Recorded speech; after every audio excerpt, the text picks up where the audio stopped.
ਸਤਿ ਸ਼੍ਰੀ ਅਕਾਲ, ਸਵਾਗਤ ਹੈ ਸਾਰੇ ਹੀ ਦਰਸ਼ਕਾਂ ਦਾ। ਇੱਕ ਵਾਰ ਫਿਰ ਤੋਂ ਹਾਜ਼ਰ ਹਾਂ ਖਬਰ ਪੜਤਾਲ ਦਾ ਖਾਸ ਪ੍ਰੋਗਰਾਮ ਲੈ ਕੇ। ਮੈਂ ਹਾਂ ਗਗਨਦੀਪ ਸਿੰਘ। ਖਾਸ ਮਸਲਿਆਂ ਦੇ ਉੱਤੇ ਅੱਜ ਫਿਰ ਚਰਚਾ ਕਰਾਂਗੇ। ਖਾਸ ਤੌਰ ਦੇ ਉੱਤੇ ਅੱਜ ਦੇ ਦਿਨ ਦੇ ਉੱਤੇ ਚਰਚਾ ਕਰਾਂਗੇ ਕਿਉਂਕਿ ਅੱਜ ਕੇਂਦਰ ਸਰਕਾਰ ਦੇ ਨਾਲ ਕਿਸਾਨਾਂ ਦੀ ਬੈਠਕ ਹੈ ਤੇ ਅਗਲੇ ਮਸਲੇ ਦੇ ਉੱਤੇ ਕਰਾਂਗੇ ਗੱਲਬਾਤ। ਸੁਖਵੀਰ ਬਾਦਲ ਦਾ ਬੀਤੇ ਦਿਨਾਂ ਫਤਿਹਗੜ੍ਹ ਸਾਹਿਬ ਦੇ ਵਿੱਚ ਵਿਰੋਧ ਹੋਇਆ, ਉਸ ਦੇ ਉੱਤੇ ਚਰਚਾ ਕਰਾਂਗੇ ਤੇ ਨਾਲ ਹੀ ਭਾਜਪਾ ਤੇ ਕੈਪਟਨ ਅਮਰਿੰਦਰ ਸਿੰਘ ਦੀ ਸਰਕਾਰ ਦੇ ਵਿਚਾਲੇ ਟਕਰਾਅ ਬਣਦਾ ਜਾ ਰਿਹਾ, ਇਸ ਤੇ ਵੀ ਚਰਚਾ ਕਰਾਂਗੇ। ਅਰਵਿੰਦ ਕੇਜਰੀਵਾਲ ਦੇ ਵੱਲੋਂ ਵੀ ਕਿਸਾਨਾਂ ਨੂੰ ਫ੍ਰੀ ਵਾਈਫਾਈ ਸਹੂਲਤ ਦੇਣ ਦਾ ਐਲਾਨ ਕੀਤਾ ਗਿਆ। ਇਹਨਾਂ ਸਾਰੇ ਮਸਲਿਆਂ ਦੇ ਚਰਚਾ ਕਰਾਂਗੇ। ਪਰ ਸੁਰਿੰਦਰ ਡੱਲਾ ਹੁਣਾਂ ਦਾ ਸਵਾਗਤ ਕਰਦੇ ਹਾਂ, ਫਿਰ ਚਰਚਾ ਤੇ ਵੱਲ ਵਧਾਂਗੇ। ਡੱਲਾ ਜੀ ਸਵਾਗਤ ਹੈ ਜੀ। ਬਹੁਤ ਧੰਨਵਾਦ ਜੀ ਸਾਰਿਆਂ ਦਾ। ਗਗਨ ਜੀ ਤੁਹਾਡਾ। ਡੱਲਾ ਜੀ, ਅੱਜ ਦੇ ਦਿਨ ਨੂੰ ਕਿੱਦਾਂ ਵੇਖ ਰਹੇ ਹੋ? ਉਮੀਦ ਹੈ ਕਿ ਅੱਜ ਦਾ ਦਿਨ ਕੋਈ ਵੱਡਾ ਐਲਾਨ ਲੈ ਕੇ ਆਵੇਗਾ, ਲੱਗ ਰਿਹਾ ਹੈ? ਦੇਖੋ 34-35 ਦਿਨ ਜੀ 34-35 ਦਿਨ ਇਸ ਕਿਸਾਨ ਅੰਦੋਲਨ ਨੂੰ ਹੋ ਗਏ ਨੇ ਔਰ ਅੱਜ ਦਾ ਦਿਨ ਇਸ ਪੱਖੋਂ ਅਹਿਮ ਹੈ ਕਿ ਅੱਜ ਇੱਕ ਤਰੀਕੇ ਨਾਲ 7ਵੇਂ ਗੇੜ ਦੀ, ਹਾਲਾਂਕਿ ਇਹ 7 ਗੇੜ ਅੱਜ ਤੱਕ ਬੈਠਕ ਦੇ ਹੋਏ ਨਹੀਂ, ਘੱਟ ਹੋਏ ਨੇ ਜੀ, ਕਿਉਂਕਿ ਇੱਕ ਵਾਰੀ ਤਾਂ ਕਿਸਾਨ ਗਏ ਨਹੀਂ ਸੀ, ਬਾਈਕਾਟ ਕਰਤਾ ਸੀ ਕਿਸਾਨਾਂ ਨੇ। ਜੀ ਅੱਜ ਦੀ ਜਿਹੜੀ ਬੈਠਕ ਹੈ ਗਗਨ, ਅਗਰ ਇਹਦੇ 'ਚ ਕੋਈ ਨਤੀਜਾ ਨਹੀਂ ਨਿਕਲਿਆ ਜੀ ਅੱਜ ਦੀ ਬੈਠਕ 'ਚ, ਤੇ ਇਹ ਬਹੁਤ ਅਫਸੋਸਜਨਕ ਦਿਨ ਬਣੂਗਾ। 30 ਦਸੰਬਰ ਦਾ ਦਿਨ ਹੈ, ਸਾਲ ਖਤਮ ਹੋਣ ਵਾਲਾ ਹੈ ਔਰ ਦਸੰਬਰ ਦੇ ਇਸ ਪੂਰੇ ਸਾਲ 'ਚ ਬਹੁਤ ਵੱਡੇ ਸਾਡੇ ਤੇ ਸੰਕਟ ਆਏ ਆ, ਸਾਡੇ ਬਹੁਤ ਨੁਕਸਾਨ ਹੋਏ ਆ। ਬਿਮਾਰੀ ਐਡੀ ਵੱਡੀ ਲੱਗੀ ਰਹੀ ਔਰ ਆਰਥਿਕ ਮੰਦੀ ਐਡੀ ਵੱਡੀ ਸਾਨੂੰ ਲੱਗੀ ਰਹੀ ਔਰ ਹੁਣ ਦੇਖੋ ਆ ਨਵੇਂ ਬਿੱਲ ਸਾਨੂੰ ਲੱਗ ਗਏ। ਬਿਜਲੀ ਵੀ ਮਹਿੰਗੀ ਹੋ ਗਈ, ਖੇਤੀ ਵੀ ਮਹਿੰਗੀ ਹੋ ਗਈ ਔਰ ਆ ਬਿੱਲਾਂ ਨੇ ਤਾਂ ਲੱਕ ਤੋੜਤਾ। ਜੀ ਆਖਰੀ ਦਿਨ ਹੈ, ਸਰਕਾਰ ਕਿਤੇ ਨਾ ਕਿਤੇ ਇਹ ਸੋਚ ਕੇ ਆਉਣੀ ਚਾਹੀਦੀ ਹੈ ਅੱਜ ਮੀਟਿੰਗ ਦੇ ਵਿੱਚ ਸਾਰੇ ਮੰਤਰੀ, ਕਿਉਂਕਿ ਕੱਲ ਵੀ ਦੇਖੋ ਪਿਊਸ਼ ਗੋਇਲ, ਅਮਿਤ ਸ਼ਾਹ, ਬੀਬੀ ਨਿਰਮਲਾ ਸੀਤਾਰਮਨ, ਦੇਖੋ ਫਾਈਨਾਂਸ ਮਿਨਿਸਟਰ ਵੀ ਕੱਲ ਜਿਹੜੀ ਮੀਟਿੰਗ ਹੋਈ ਹੈ, ਲੰਬੀ ਮੀਟਿੰਗ ਚੱਲੀ ਕੱਲ ਜੀ, ਅਮਿਤ ਸ਼ਾਹ ਉਹਨਾਂ ਦੇ ਨਾਲ ਉੱਥੇ ਮੌਜੂਦ ਰਹੇ। ਨਰਿੰਦਰ ਤੋਮਰ ਖੇਤੀਬਾੜੀ ਮੰਤਰੀ ਮੌਜੂਦ ਰਹੇ। ਸੋ ਮੈਨੂੰ ਇਹ ਲੱਗਦਾ ਕਿ ਸਰਕਾਰ ਮਨੋਵਿਗਿਆਨਿਕ ਤੌਰ ਦੇ ਉੱਤੇ ਕਿਤੇ ਨਾ ਕਿਤੇ ਅੱਜ ਦੀ ਮੀਟਿੰਗ ਦੇ ਵਿੱਚ ਕੁਝ ਮੰਗਾਂ ਤਾਂ ਨਿਸ਼ਚਿਤ ਤੌਰ ਤੇ ਮੰਨ ਕੇ ਜਾਊਗੀ। ਭਾਵੇਂ ਆਰਡੀਨੈਂਸ ਰੱਦ ਕਰਨ ਨੂੰ ਤਿਆਰ ਹੋ ਜੇ ਇਲੈਕਟ੍ਰਿਸਿਟੀ ਦਾ, ਜੀ ਭਾਵੇਂ ਪਰਾਲੀ ਦਾ ਕਾਨੂੰਨ ਖਤਮ ਕਰਨ ਨੂੰ ਤਿਆਰ ਹੋ ਜੇ ਔਰ ਭਾਵੇਂ ਸਰਕਾਰ ਅੱਜ ਇਹ ਕਹਿ ਦੇ ਕਿ ਠੀਕ ਹੈ ਅਸੀਂ ਕਾਨੂੰਨੀ ਗਰੰਟੀ ਐਮਐਸਪੀ ਦੇਣ ਨੂੰ ਤਿਆਰ ਹਾਂ। ਔਰ ਇਹ ਵੀ ਹੋ ਸਕਦਾ ਹੈ ਕਿ ਕਿਸਾਨ ਕਵੇ ਕਿ ਅਸੀਂ ਪੰਜਾਬ ਤੇ ਹਰਿਆਣੇ ਨੂੰ ਜਾਂ ਜਿਹੜੀਆਂ ਵਿਰੋਧ ਕਰਨ ਵਾਲੀਆਂ ਸਟੇਟਾਂ ਨੇ, ਅਸੀਂ ਕਾਨੂੰਨ ਨੂੰ ਅਗਰ ਇਹਨਾਂ ਸੂਬਿਆਂ 'ਚ ਜੀ ਕੋਈ ਸਮਝੌਤਾ ਬਣ ਜੇ ਵੀ ਕੁਝ ਸਮੇਂ ਲਈ ਲਾਗੂ ਨਹੀਂ ਕਰਦੇ, ਇਹ ਵੀ ਗੱਲ ਹੋ ਸਕਦੀ ਹੈ। ਉਹ ਵੀ ਇੱਕ ਕਿਸਾਨ ਅੰਦੋਲਨ ਦੀ ਜਿੱਤ ਹੈ ਜੇ ਸਾਡੇ ਪੰਜਾਬ 'ਚ ਕਾਨੂੰਨ ਲਾਗੂ ਨਹੀਂ ਹੁੰਦੇ। ਪਰ ਅੱਜ ਦਾ ਦਿਨ ਗਗਨ ਬੜਾ ਅਹਿਮੀਅਤ ਰੱਖਣ ਵਾਲਾ ਹੈ ਔਰ ਅੱਜ ਕਿਸੇ ਵੀ ਕੀਮਤ ਤੇ ਸਰਕਾਰ ਹੈ ਜਿਹੜੀ ਉਹ ਕਿਸਾਨਾਂ ਨੂੰ ਰੁੱਸ ਕੇ ਨਾ ਜਾਣ ਦੇਵੇ ਜੀ, ਕਿਸਾਨਾਂ ਨੂੰ ਬਿਨਾਂ ਸੰਤੁਸ਼ਟ ਕੀਤੇ ਨਾ ਜਾਣ ਦੇਵੇ। ਹਾਲਾਂਕਿ ਕਿਸਾਨ ਹੱਕ ਮੰਗਣ ਆਏ ਨੇ, ਉਹ ਜ਼ਿੱਦ ਕਰਨ ਵਾਲੇ ਬੱਚੇ ਨਹੀਂ ਹੈ, ਉਹ ਅੰਨਦਾਤੇ ਨੇ, ਉਹਨਾਂ ਦਾ ਹੱਕ ਬਣਦਾ। ਆਪਣੀ ਸਰਕਾਰ ਹੈ, ਕਿਹੜਾ ਬਗਾਨੇ ਮੁਲਕ ਦੀ ਸਰਕਾਰ ਤੋਂ ਕੁਝ ਮੰਗ ਰਹੇ ਨੇ? ਨਾਲੇ ਸਰਕਾਰ ਵੀ ਇਹਨਾਂ ਨੇ ਚੁਣੀ ਹੈ ਜੀ, ਸਰਕਾਰ ਕਿਹੜਾ ਦੂਸਰਾ ਮੁਲਕ ਸਾਨੂੰ ਦੇ ਕੇ ਗਿਆ? ਬਿਲਕੁਲ ਸਾਡੀ ਚੁਣੀ ਹੋਈ ਸਰਕਾਰ ਹੈ। ਸੋ ਇਸ ਕਰਕੇ ਹੁਣ ਇਹ ਸਾਰਾ ਕੁਝ ਸਰਕਾਰ ਦੇ ਹੱਥ ਹੈ, ਮੈਂ ਤਾਂ ਇਹ ਕਹੂੰਗਾ ਜੀ, ਕਿਉਂਕਿ ਕਿਸਾਨ ਤਾਂ ਤਿਆਰ ਨੇ। ਦੇਖੋ ਕਿਸਾਨ ਪੂਰਾ ਪੰਜਾਬ, ਹਰਿਆਣਾ ਪੂਰਾ, ਦੇਖੋ ਹਰਿਆਣੇ 'ਚ ਵੀ ਟੋਲ ਫ੍ਰੀ ਹੋਈ ਜਾਂਦੇ ਇੱਕ ਕਰਕੇ ਜੀ। ਔਰ ਜਿਹੜਾ ਉੱਥੋਂ ਦਾ ਮੁੱਖ ਮੰਤਰੀ ਖੱਟਰ ਸੀ ਉਹ ਕਹਿੰਦਾ ਸੀ ਵੀ ਇਹ ਇਕੱਲੇ ਪੰਜਾਬ ਦੇ ਕਿਸਾਨਾਂ ਦਾ ਅੰਦੋਲਨ ਹੈ। ਇਹ ਹਜੇ ਤੱਕ ਕੇਂਦਰ ਵਾਲੇ ਵੀ ਕਹੀ ਜਾਂਦੇ ਸੀ ਵੀ ਪੰਜਾਬ ਦੇ ਕਿਸਾਨਾਂ ਦਾ ਅੰਦੋਲਨ ਹੈ। ਹਰਿਆਣਾ ਵੀ ਪੰਜਾਬ ਦਾ ਹੀ ਹਿੱਸਾ ਹੈ ਅੰਦੋਲਨ ਦੇ ਮਾਮਲੇ ਦੇ ਵਿੱਚ ਜੀ। ਉਹ ਵੀ ਲੋਕ ਇਸੇ ਤਰ੍ਹਾਂ ਸਾਡੇ ਵਾਂਗ ਕਣਕ ਝੋਨੇ ਤੇ ਨਿਰਭਰ ਕਰਦੇ ਨੇ ਔਰ ਮੈਨੂੰ ਇਹ ਲੱਗਦਾ ਕਿ ਹੁਣ ਕਿਸਾਨਾਂ ਨੇ ਦੇਖੋ ਆਪਣਾ ਫੈਸਲਾ ਬਦਲਿਆ। ਉਹਨਾਂ ਨੇ ਜਿਹੜਾ ਟਰੈਕਟਰ ਮਾਰਚ ਸੀ ਉਹ ਕੱਲ ਤੇ ਪਾਤਾ, 31 ਦਸੰਬਰ ਤੇ ਪਾਤਾ। ਸਿੰਘੂ ਬਾਰਡਰ ਹੋ ਗਿਆ, ਟਿੱਕਰੀ ਬਾਰਡਰ ਹੋ ਗਿਆ, ਉੱਥੋਂ ਲੈ ਕੇ ਕਈ ਪਾਸੇ ਜਿਹੜਾ ਟਰੈਕਟਰ ਮਾਰਚ ਜਾਣਾ ਹੈ, ਬਹੁਤ ਵੱਡਾ ਟਰੈਕਟਰ ਮਾਰਚ ਦੀ ਤਿਆਰੀ ਕੀਤੀ ਜਾ ਰਹੀ ਸੀ ਕਾਫੀ ਸਮੇਂ ਦੀ। ਇਹ ਟਰੈਕਟਰ ਮਾਰਚ 31 ਦਸੰਬਰ ਤੇ ਪਾਤਾ ਔਰ ਤੁਸੀਂ ਦੇਸ਼ 'ਚ ਵਿਰੋਧ ਦੇਖੋ। ਮੱਧ ਪ੍ਰਦੇਸ਼ ਦੇ ਵਿੱਚ ਜਿਹੜੇ ਵਿਧਾਇਕ ਨੇ ਕਾਂਗਰਸ ਦੇ ਜੀ, ਕਿਉਂਕਿ ਸਰਕਾਰ ਸ਼ਿਵਰਾਜ ਚੌਹਾਨ ਦੀ ਸਰਕਾਰ ਤੋਂ ਪਹਿਲਾਂ ਉੱਥੇ ਕਾਂਗਰਸ ਦੀ ਸਰਕਾਰ ਸੀ ਕਮਲਨਾਥ ਦੀ ਅਗਵਾਈ 'ਚ। ਹੁਣ ਉੱਥੋਂ ਦੇ ਜਿਹੜੇ ਵਿਧਾਇਕ ਨੇ ਉਹਨਾਂ ਨੇ ਖਿਡੌਣੇ ਟਰੈਕਟਰ ਲੈ ਕੇ ਉੱਥੇ ਮਹਾਤਮਾ ਗਾਂਧੀ ਜੀ ਦੇ ਬੁੱਤ ਅੱਗੇ ਪ੍ਰੋਟੈਸਟ ਕੀਤਾ ਸ਼ਾਂਤੀਪੂਰਵਕ ਤਰੀਕੇ ਨਾਲ ਕੇਂਦਰ ਸਰਕਾਰ ਦੇ ਖਿਲਾਫ ਕਿ ਇਹਨਾਂ ਕਾਨੂੰਨਾਂ ਨੂੰ ਰੱਦ ਕੀਤਾ ਜਾਵੇ। ਸੋ ਮੱਧ ਪ੍ਰਦੇਸ਼ 'ਚ ਸਰਕਾਰ ਹੈ ਨਹੀਂ ਕਾਂਗਰਸ ਦੀ, ਹੁਣ ਉੱਥੇ ਬੀਜੇਪੀ ਦੀ ਸਰਕਾਰ ਹੈ ਔਰ ਖਿਡੌਣੇ ਟਰੈਕਟਰ ਦੇਖੋ ਮੱਧ ਪ੍ਰਦੇਸ਼ 'ਚ ਵੀ ਮਿਲਦੇ ਨੇ, ਉਹ ਲੈ ਕੇ ਆਏ ਖਿਡੌਣੇ ਟਰੈਕਟਰ। ਪੰਜਾਬ 'ਚ ਤਾਂ ਦੇਖੋ ਸਾਡੇ ਸ਼ਹਿਰਾਂ ਵਾਲੇ ਬੱਚੇ ਛੋਟੀਆਂ ਛੋਟੀਆਂ ਕਾਰਾਂ ਨਾਲ ਖੇਡਦੇ ਆ, ਸਾਡੇ ਪਿੰਡਾਂ ਵਾਲੇ ਬੱਚੇ ਜਾਂ ਤਾਂ ਆਟੇ ਦੀਆਂ ਚਿੜੀਆਂ ਨਾਲ ਖੇਡਦੇ ਛੋਟੇ ਹੁੰਦੇ ਜੀ, ਜਾਂ ਫਿਰ ਉਹ ਲੱਕੜ ਦੇ ਟੀਨ ਦੇ ਟਰੈਕਟਰ ਬਣੇ ਹੁੰਦੇ ਨੇ। ਮੈਂ ਵੀ ਖਰੀਦਿਆ ਛੋਟੇ ਹੁੰਦੇ ਨੇ ਕਈ ਵਾਰ ਜੀ, ਬੜੇ ਸੋਹਣੇ ਲੱਗਦੇ ਨੇ। ਦੇਖੋ ਆ ਸਾਡੇ ਜਦੋਂ ਸੜਕਾਂ ਤੇ ਤੁਸੀਂ ਜਾਂਦੇ ਹੋ ਨਾ ਜੀ ਗਗਨ ਜੀ, ਕਿਸੇ ਵੀ ਹਾਈਵੇ ਤੇ, ਬਿਲਕੁਲ, ਤੇ ਸੜਕਾਂ ਤੇ ਐ ਸਜਾਏ ਬੈਠੇ ਹੁੰਦੇ ਆ ਵੇਚਣ ਵਾਲੇ ਟਰੈਕਟਰ। ਔਰ ਕਈ ਟਰੈਕਟਰ ਤਾਂ ਐਡੇ ਵਧੀਆ ਤਿਆਰ ਕੀਤੇ ਹੁੰਦੇ ਨੇ, ਉਹ ਛੋਟੇ ਖਿਡੌਣੇ ਟਰੈਕਟਰ ਨਾਲੋਂ ਥੋੜੇ ਜਿਹੇ ਵੱਡੇ ਹੁੰਦੇ ਜੀ, ਤੇ ਉਹ ਬੱਚੇ ਪੈਡਲ ਮਾਰ ਲੈਂਦੇ ਉਹਦੇ ਤੇ, ਉਹ ਪੈਡਲ ਵੀ ਲਾਏ ਹੁੰਦੇ ਨੇ ਟਰੈਕਟਰ। ਬਿਲਕੁਲ, ਮਤਲਬ ਟਰੈਕਟਰ ਦੀ ਅਹਿਮੀਅਤ ਸਾਡੇ ਦੇਸ਼ ਦੀ ਆਰਥਿਕਤਾ 'ਚ ਕਿੰਨੀ ਹੈ। ਔਰ ਅਗਰ ਕੋਈ ਸੰਦ, ਕੋਈ ਔਜ਼ਾਰ ਸਾਡਾ ਸਿੰਬਲ ਬਣਨਾ ਹੋਵੇ ਭਾਰਤ ਦਾ, ਜੀ, ਹਿੰਦੁਸਤਾਨ ਦਾ ਕੋਈ ਸਿੰਬਲ ਬਣਨਾ ਹੋਵੇ, ਹੈ ਨਾ ਜੀ, ਜਿਵੇਂ ਸਾਡਾ ਕੌਮੀ ਪੰਛੀ ਹੈ ਜਿਹੜਾ ਮੋਰ ਹੈ, ਜੀ, ਔਰ ਸਾਡੀ ਕੌਮੀ ਪੋਸ਼ਾਕ ਹੈ ਜਿਹੜੀ ਉਹ ਪਜਾਮੇ ਕੁੜਤੇ ਵਾਲੀ ਹੈ, ਜੀ, ਸੂਟ ਹੈ ਪਜਾਮੇ ਕੁੜਤੇ ਵਾਲਾ। ਸੋ ਇਸੇ ਤਰ੍ਹਾਂ ਅਗਰ ਕੋਈ ਔਜ਼ਾਰ ਸਾਡਾ ਬਣਨਾ ਹੋਵੇ ਤਾਂ ਟਰੈਕਟਰ ਹੈ। ਮੁਲਕ 'ਚ ਟਰੈਕਟਰ ਇਸ ਗੱਲ ਨੂੰ ਰਿਪਰੈਜ਼ੈਂਟ ਕਰਦਾ ਹੈ, ਸਿੰਬਲ ਹੈ ਟਰੈਕਟਰ ਕਿ ਇਹ ਮੁਲਕ ਖੇਤੀਬਾੜੀ ਵਾਲਾ ਹੈ। ਬਿਲਕੁਲ। ਸੋ ਸਾਡੇ ਮੁਲਕ ਦੀ ਆਰਥਿਕਤਾ ਟਰੱਕ ਨਾਲੋਂ ਵੱਧ ਟਰੈਕਟਰ ਤੇ ਟਿਕੀ ਹੈ। ਟਰਾਲੀ ਵੀ ਨਾਲ ਜੋੜ ਲਈਏ, ਜੀ, ਟਰੱਕ ਨਾਲੋਂ ਵੱਧ ਲੋਡ ਚੱਕ ਲੈਂਦੀ ਟਰਾਲੀ ਵੀ। ਬਿਲਕੁਲ, ਵੱਡੇ ਸਾਡੇ ਜਿਹੜੇ ਟਰੈਕਟਰ ਟਰਾਲੀਆਂ, ਵੱਡੀ ਟਰਾਲੀ ਦਾ ਵੀ ਰਿਵਾਜ ਹੁੰਦਾ ਗਗਨ ਜੀ।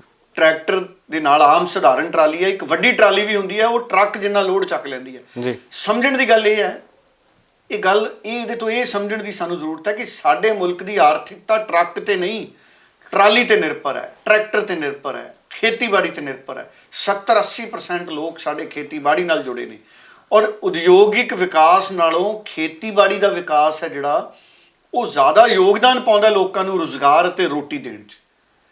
ਭਾਵੇਂ ਲੋਕ ਸਾਡੇ ਬਹੁਤ ਵੱਡੀ ਗਿਣਤੀ 'ਚ ਬੇਰੁਜ਼ਗਾਰ ਨੇ, ਪਰ ਉਹ ਖੇਤੀਬਾੜੀ ਸੈਕਟਰ ਨਾਲ ਜੁੜੇ ਨੇ, ਇਸ ਕਰਕੇ ਘੱਟੋ ਘੱਟ ਸ਼ਾਮ ਨੂੰ ਔਖੇ ਸੌਖੇ ਢਿੱਡ ਭਰ ਲੈਂਦੇ ਨੇ। ਜੀ, ਅਗਰ ਖੇਤੀਬਾੜੀ ਨਾ ਹੋਵੇ ਸਾਡੇ ਮੁਲਕ 'ਚ, ਜਿਵੇਂ ਬਹੁਤ ਸਾਰੇ ਮੁਲਕਾਂ 'ਚ ਸਮੁੱਚੀ ਖੇਤੀਬਾੜੀ ਨਹੀਂ ਹੈ, ਅਗਰ ਸਾਨੂੰ ਸਾਰਾ ਕੁਝ ਇੰਪੋਰਟ ਹੀ ਕਰਨਾ ਪਵੇ, ਦੂਸਰੇ ਮੁਲਕਾਂ ਤੋਂ ਮੰਗਾਉਣਾ ਹੀ ਪਵੇ, ਤੇ ਉਦਯੋਗਤਾ ਦੇਖੋ ਮਹਾਮਾਰੀ ਦੇ ਦੌਰ 'ਚ ਬੰਦ ਹੋ ਗਿਆ ਸੀ। ਅਸੀਂ ਕੀ ਕਰਦੇ ਜੇ ਖੇਤੀਬਾੜੀ ਨਾ ਹੁੰਦੀ, ਖੇਤੀਬਾੜੀ ਸੈਕਟਰ ਨਾ ਹੁੰਦਾ। ਜੀ, ਸੋ ਖੇਤੀਬਾੜੀ ਦੀ ਅਹਿਮੀਅਤ ਨੂੰ ਸਮਝਦੇ ਹੋਏ ਕੇਂਦਰ ਸਰਕਾਰ ਨੂੰ ਐਡੀ ਵੱਡੀ ਗਿਣਤੀ 'ਚ ਕਿਸਾਨਾਂ ਦੀ, ਲੱਖਾਂ ਕਿਸਾਨ ਦਿੱਲੀ ਬੈਠੇ ਨੇ, ਸੋ ਉਹਨਾਂ ਦੀ ਮੰਗ ਨੂੰ ਮੰਨਦੇ ਹੋਏ ਇਹ ਕਾਨੂੰਨ ਰੱਦ ਕਰ ਦੇਣੇ ਚਾਹੀਦੇ ਨੇ। ਔਰ ਸੁਖਪਾਲ ਸਿੰਘ ਖਹਿਰਾ ਦੀ ਵੀ ਜਿਹੜੀ ਗੱਲ ਆਈ ਹੈ, ਉਹਨਾਂ ਨੇ ਪਹਿਲਾਂ ਵੀ ਕੀਤੀ ਹੈ ਕਿ ਹੁਣ ਕਿਸਾਨ ਵੀ ਸੋਚਣ ਕਿ ਉਹ ਪੋਲੀਟੀਕਲ ਪ੍ਰਬੰਧ ਦਾ ਹਿੱਸਾ ਬਣਨ।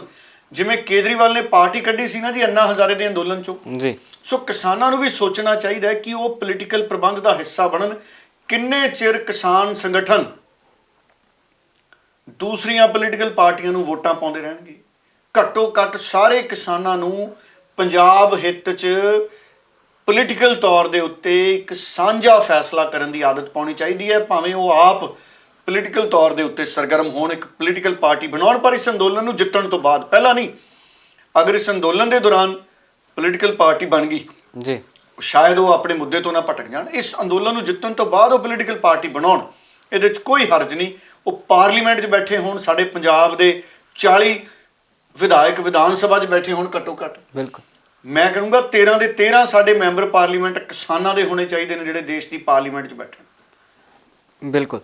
ਸੋ ਇਸ ਕਰਕੇ ਅਸਲੀ ਟਰੈਕਟਰ ਚਲਾਉਣ ਵਾਲੇ ਜਿਹੜੇ ਲੋਕ ਨੇ, ਉਹ ਪਾਰਲੀਮੈਂਟ 'ਚ ਬੈਠੇ ਹੋਣੇ ਚਾਹੀਦੇ ਨੇ, ਵਿਧਾਨ ਸਭਾ 'ਚ ਬੈਠੇ ਹੋਣੇ ਚਾਹੀਦੇ ਨੇ। ਫਿਰ ਕਿਸਾਨੀ ਦੀ ਹੱਕ ਦੇ ਕਾਨੂੰਨ ਹੀ ਪਹਿਲਾਂ ਉਹ ਆਪ ਪਾਸ ਕਰਨ। ਉਸੇ ਵੇਲੇ ਜਦੋਂ ਕਿਸੇ ਕਾਨੂੰਨ ਦਾ, ਕਿਸੇ ਪੋਲੀਟੀਕਲ ਲੀਡਰ ਦੇ ਦਿਮਾਗ 'ਚ ਕੋਈ ਕਾਨੂੰਨ ਜਨਮ ਲਵੇ ਨਾ ਜੀ, ਤੇ ਤੁਰੰਤ ਕਿਸਾਨ ਉਹਦੇ ਦਿਮਾਗ ਦਾ ਸ਼ੁੱਧੀਕਰਨ ਕਰੇ।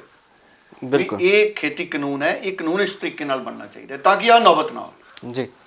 ਤੇ ਡੱਲਾ ਜੀ, ਉਧਰ ਕਿਸਾਨਾਂ ਦੇ ਵੱਲੋਂ ਅੱਜ ਦੇ ਦਿਨ ਦੇ ਵਿੱਚ ਇੱਕ ਟਰੈਕਟਰ ਮਾਰਚ ਕੀਤਾ ਜਾਣਾ ਸੀ, ਕਹਿੰਦੇ ਕਿ ਉਹਦਾ ਵੀ ਸਮਾਂ ਬਦਲਤਾ ਕਿਸਾਨਾਂ ਨੇ ਕਿ ਕੱਲ੍ਹ ਨੂੰ ਹੁਣ ਉਹ ਜਿਹੜਾ ਮਾਰਚ ਕਰਨਾ ਕਿਸਾਨਾਂ ਨੇ, ਉਹਨੂੰ ਕਿੱਦਾਂ ਵੇਖ ਰਹੇ ਹੋ? ਜੇ ਅੱਜ ਦੀ ਮੀਟਿੰਗ ਬੇਸਿੱਟਾ ਰਹਿੰਦੀ ਹੈ ਤੇ ਕੱਲ੍ਹ ਦੇ ਉਸ ਮਾਰਚ ਦੇ ਵਿੱਚ ਵੀ ਕਿਸਾਨਾਂ ਦਾ ਜਿਹੜਾ ਜਾਹੋ ਜਲਾਲ ਵੇਖਣ ਨੂੰ ਮਿਲੂ? ਦੇਖੋ, ਨਿਸ਼ਚਿਤ ਤੌਰ ਦੇ ਉੱਤੇ ਮੈਂ ਜਿਵੇਂ ਪਹਿਲਾਂ ਵੀ ਜ਼ਿਕਰ ਕੀਤਾ ਕਿ ਹੁਣ 31 ਨੂੰ ਉਹਨਾਂ ਨੇ, ਕੱਲ੍ਹ 31 ਦਸੰਬਰ ਨੂੰ ਸਾਲ ਦੇ ਆਖਰ ਦਿਨ ਉਹ ਹੁਣ ਟਰੈਕਟਰ ਰੈਲੀ ਕੱਢਣਗੇ। ਜੀ, ਔਰ ਇਹ ਟਰੈਕਟਰ ਰੈਲੀ ਹੈ ਜਿਹੜੀ ਕਿਸਾਨਾਂ ਦੀ, ਦੇਖੋ ਇਹ ਦਿੱਲੀ ਦੇ ਕਈ ਵੱਡੇ ਇਲਾਕੇ ਨੇ, ਇਹ ਸਿੰਘੂ ਤੇ ਟਿੱਕਰੀ ਸਰਹੱਦ ਤੋਂ ਸ਼ੁਰੂ ਹੋਣੀ ਹੈ।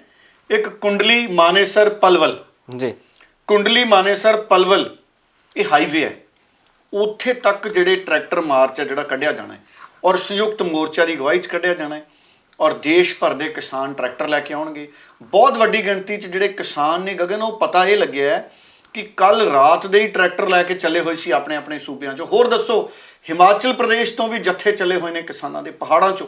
ਜੀ ਐਡੀ ਬਰਫ਼ਬਾਰੀ ਉੱਥੇ ਹੋ ਰਹੀ ਹੈ, ਐਡੀ ਉੱਥੇ ਠੰਡ ਹੈ ਔਰ ਪੰਜਾਬ 'ਚ ਵੀ ਠੰਡ ਬਹੁਤ ਜ਼ਿਆਦਾ ਪੈਣੀ ਹੈ।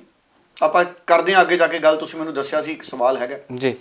ਸੋ ਹੁਣ ਅੱਜ ਦੀ ਗੱਲਬਾਤ ਤੋਂ ਬਾਅਦ ਟਰੈਕਟਰ ਰੈਲੀ ਦਾ ਰੂਪ ਹੈ ਜਿਹੜਾ ਉਹ ਨਿਰਭਰ ਕਰੇਗਾ। ਅਗਰ ਤਾਂ ਅੱਜ ਗੱਲਬਾਤ ਸੁੱਖੀ ਸਾਂਦੀ ਨਿਬੜ ਗਈ, ਕਿਸਾਨਾਂ ਦੀਆਂ ਮੰਗਾਂ ਮੰਨੀਆਂ ਗਈਆਂ, ਜੀ ਫਿਰ ਤਾਂ ਜਿਹੜਾ ਇਹ ਟਰੈਕਟਰ ਰੈਲੀ ਹੈ ਇਹ ਜਿੱਤ ਰੈਲੀ ਦੇ ਰੂਪ 'ਚ ਤਬਦੀਲ ਹੋ ਜੂਗੀ, ਨਹੀਂ ਤਾਂ ਇਹ ਰੋਸ ਮਾਰਚ ਰਹੂਗਾ ਟਰੈਕਟਰਾਂ ਦਾ। ਸੋ ਟਰੈਕਟਰ ਮਾਰਚ ਤਾਂ ਫਿਰ ਕਿਸਾਨ ਜ਼ਰੂਰ ਪਹਿਲਾਂ ਨਾਲੋਂ ਜ਼ਿਆਦਾ ਤਾਕਤ ਨਾਲ ਕੱਢਣਗੇ ਜੇ ਸਰਕਾਰ ਨੇ ਗੱਲ ਨਾ ਮੰਨੀ। ਜੀ ਤੇ ਉਧਰ ਡੱਲਾ ਜੀ, ਸੁਖਵੀਰ ਬਾਦਲ ਹੋਣੀ ਬੀਤੇ ਦਿਨਾਂ ਫਤਿਹਗੜ੍ਹ ਸਾਹਿਬ ਦੀ ਧਰਤੀ ਦੇ ਉੱਤੇ ਨਤਮਸਤਕ ਹੋਣ ਦੇ ਲਈ ਪਹੁੰਚੇ। ਉਸ ਦਰਮਿਆਨ ਜਿਹੜਾ ਲੋਕਾਂ ਦੇ ਵੱਲੋਂ ਕਾਲੀਆਂ ਝੰਡੀਆਂ ਤੇ ਨਾਅਰਿਆਂ ਦੇ ਨਾਲ ਸੁਖਵੀਰ ਬਾਦਲ ਦਾ ਵਿਰੋਧ ਕੀਤਾ ਗਿਆ ਤੇ ਉਧਰ ਮੈਂ ਤੁਹਾਡਾ ਸੀ ਚਾਹੂੰਗਾ, ਪੂਰਾ ਨਹੀਂ ਸੁਣਿਆ। ਹਾਂਜੀ ਜੀ, ਜਾਰੀ ਰੱਖੋ। ਉਧਰ ਅਕਾਲੀ ਦਲ ਦੇ ਆਗੂ ਦੇ ਵੱਲੋਂ ਵੀ ਪ੍ਰੈਸ ਕਾਨਫਰੰਸ ਕੀਤੀ ਗਈ। ਪ੍ਰੇਮ ਸਿੰਘ ਚੰਦੂਮਾਜਰਾ ਕਹਿੰਦੇ ਕਾਂਗਰਸ ਜਿਹੜਾ ਸਾਰਾ ਕੁਝ ਕਰਵਾ ਰਹੀ ਹੈ। ਦੇਖੋ, ਜਿਵੇਂ ਬੀਜੇਪੀ ਵਾਲੇ ਕਹਿੰਦੇ ਨਾ ਵੀ ਕਿਸਾਨ ਜੋ ਕੁਝ ਕਰ ਰਹੇ ਨੇ ਇਹਨਾਂ ਦੇ ਪਿੱਛੇ ਕੈਪਟਨ ਅਮਰਿੰਦਰ ਹੈ ਜੀ, ਇਹਨਾਂ ਦੇ ਪਿੱਛੇ ਕਾਂਗਰਸ ਦੀ ਸਰਕਾਰ ਹੈ। ਇਸੇ ਤਰ੍ਹਾਂ ਹੁਣ ਪ੍ਰੇਮ ਸਿੰਘ ਚੰਦੂਮਾਜਰਾ ਵੀ ਕਹਿੰਦਾ ਵੀ ਜੇ ਸੁਖਬੀਰ ਬਾਦਲ ਦਾ ਵਿਰੋਧ ਹੋਇਆ ਤੇ ਉਹ ਵੀ ਕਾਂਗਰਸ ਨੇ ਕਰਾਇਆ। ਜੀ ਹੁਣ ਦੇਖੋ, ਇੱਕ ਗੱਲ ਤੁਸੀਂ ਮਹਿਸੂਸ ਕਰੋ,